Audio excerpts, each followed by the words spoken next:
নমস্কার বন্ধুরা, আমি রিয়া। আমার নতুন একটা ব্লগে আপনাদের অনেক অনেক স্বাগত।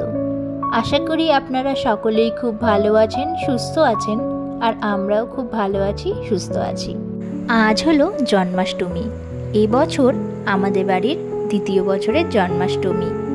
আমাদের বাড়ির সবচেয়ে ছোট সদস্য গপু সোনা, আজ তার জন্মদিন বলে কথা। তার সাজগোজ থেকে শুরু করে তার জন্য ভোগের আয়োজন সবটাই আমি নিজে হাতে করে থাকি। যেমন এই বছরেও ওকে আগের দিনই অঙ্গরাগ থেকে শুরু করে সিংহাসন সাজানো সবটাই করে রেখেছি। সারা বছর অপেক্ষা করে থাকি এই দিনটার জন্য। এখানে আমার সিংহাসন সাজানো মোটামুটি হয়ে এসেছে। এখানে যেই দুটো ঘট দেখছেন, এই দুটো ঘটকে আমি ফ্লাওয়ার ভাস হিসেবে কাজে লাগিয়েছি। আর আমি এই যে সাজিয়েছি, এটা আপনাদের কেমন লাগলো কমেন্ট করে জানাবেন। আর এদিকে সকাল থেকেই হচ্ছে তুমুল বৃষ্টি। প্রথমে মনটা একটু খারাপ ছিল বৃষ্টির কারণে, পরে ওয়েদারটা বেশ ভালো হয়ে যায়। আর এইদিকে আমার গপু সোনাকে ঘুম থেকে তুলে দিয়েছি। এবার গপু সোনাকে একটা সুন্দর জামা আর কিছু গয়না পরিয়ে সাজিয়ে দেব। যতই হোক জন্মদিন বলে কথা, তার প্রত্যেকটা সাজ গোজ খাওয়া দাওয়া সব কিছুই আজকে স্পেশাল। সাজানোর পর আমার গপু সোনাকে কি মিষ্টি না লাগছে দেখতে। এখন ওর হাতে একটা বাঁশি দিয়ে দেব, যেটা ছাড়া ওর সাজ অসম্পূর্ণ। এইবার সাজগোজের পর গপু সোনাকে সেবা দেওয়ার সময় গপু সোনার সবচেয়ে পছন্দের খাবার মাখন মিছরি, তাই এখন আমি সকালের সেবায় সেইগুলোই দিয়েছি। তার সাথে রয়েছে কিশমিশ আর কিছু চকলেট। এবার চলে এসেছি ভোগের আয়োজন করতে। 7 রকমের ভাজা থেকে শুরু করে খিচুড়ি, পোলাও, লুচি সব কিছুর আয়োজন ছিল। আর এখানে আমার পক্ষে ভিডিও করা, তার সাথে রান্না করা সম্ভব হচ্ছিল না, তাই যতটা সম্ভব হয়েছে ততটা আপনাদের সাথে শেয়ার করলাম। এদিকে আমার 7 রকমের ভাজা মোটামুটি হয়ে এসেছে। আর তারপরেই লাবড়ার তরকারিটা বসিয়ে দেব, আর একদিকে পায়েসটাও বসিয়ে দেব। এতে আমার তাড়াতাড়ি হয়ে আসবে। রান্না করতে করতে দেখি মা আর বোনও চলে এসেছে।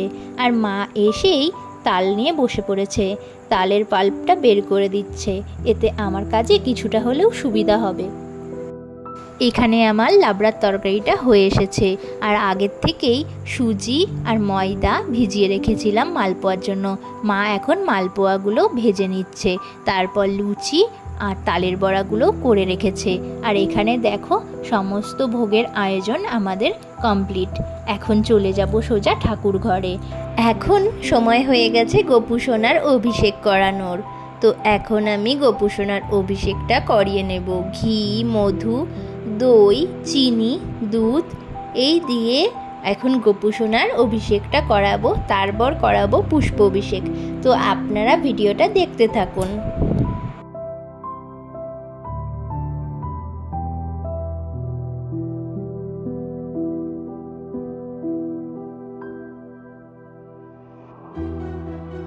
এবারে আমার গপু সোনাকে একটা সুন্দর নতুন পোশাক পরিয়ে দেব।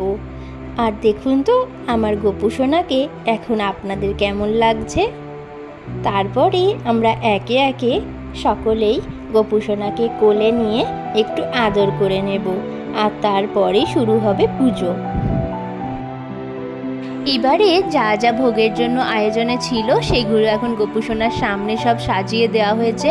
তালের বড়া, মালপোয়া, পায়েস, মিষ্টি, 7 রকমের ভাজা, পোলাও, লুচি, আলুর দম, খিচুড়ি, লাবড়া, চাটনি, এছাড়াও ছিল নাড়ু, লাড্ডু, আরও অনেক কিছুই ছিল। সব কিছু আমার এই মুহূর্তে মনে পড়ছে না। আর এখানে এবার আমি গপু সোনার আরতিটা সেরে নেব।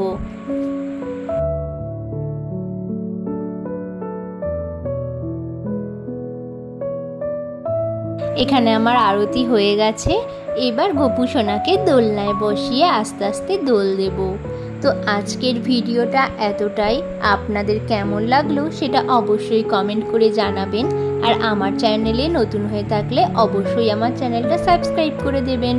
আজকের মতো টাটা, দেখা হচ্ছে নতুন কোনো ভিডিওতে।